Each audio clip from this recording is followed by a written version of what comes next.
Hello guys, আসসালামু আলাইকুম। আজকে এসেছি আমি তুরাগ নদীর তীরে প্রত্যাশা ব্রিজের এই পাশে একটু ঘুরতে বন্ধু বান্ধব নিয়ে। তা ঘুরতে এসে আমরা ট্রলারে উঠলাম অনেক বন্ধু বান্ধব সহ। এখানে খুব আনন্দ করছিলাম বন্ধু বান্ধবগুলো সহ। এই যারা ট্রলারের দ্বিতীয় ছাদ আছে, ছাদেই উঠছে এরা। আর এখানে বন্ধু বান্ধব সহ অনেক আনন্দ এবং মজা করছিলাম। কেউ দুষ্টামি করছিল, জাস্ট আমি ভিডিও করতেছিলাম। ক্যামেরাতে আমাকে দেখা না গেলেও আমি ভিডিও করেছিলাম, ঠিক আছে। আর ট্রলারে আমিও দোতলায় উঠলাম, দোতলায় উঠে নিচে ভিডিও করলাম। জাস্ট এক ভাই আবার তুরাগ নদীর যে আমি উপরে ট্রলার থেকে ভিডিও করতেছিলাম, এক ভাই গোসল করতেছে ফুটবল খেলে। এটা হচ্ছে আমি একজনকে ফোনটা দিয়ে জাস্ট আমার একটু ভিডিও করলো।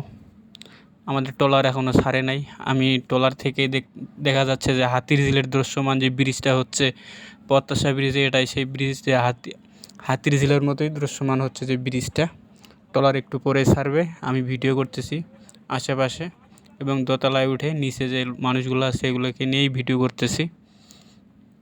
আমাদের ট্রলার একটু পরে ছেড়ে ছাড়বে। আমার আগে একটু ট্রলার একটু ছাড়ছে। এখানে বন্ধু বান্ধবগুলো আছে, ট্রলার সাইডে দিছে। সাইডে দেওয়ার পর আমিও ভিডিও করতেছি দোতলায় উঠে। আকাশের পরিবেশটা খুব সুন্দর আছিল। আমাদের ট্রলারটি বেড়িবাঁধের উদ্দেশ্যে রওনা দিয়েছে। আমরা সবাই মিলে হই হুল্লোড় করে আনন্দ করতেছি এবং আকাশের যে পরিস্থিতি খুব সুন্দর আছিল। আর আমাদের নদীর পাশেই ছোট ছোট নৌকাগুলো খুব সুন্দরভাবে দেখা যাচ্ছে এবং সন্ধ্যা নেমে আসছে। পরিবেশটা অসাম, সুন্দর, বিউটিফুল। ওয়াও! আকাশটা দেখতে পারছেন, খুব সুন্দর। সামনে যে লাইটগুলো দেখতে পাচ্ছেন এটা হচ্ছে বেড়িবাঁধ। তো এখানে যে নৌকাগুলো নামিয়ে লোড আনলোডিং করা হয় এবং পাশেই দেখতে পাচ্ছে মেইন রোডের ওভারব্রিজের কাজ।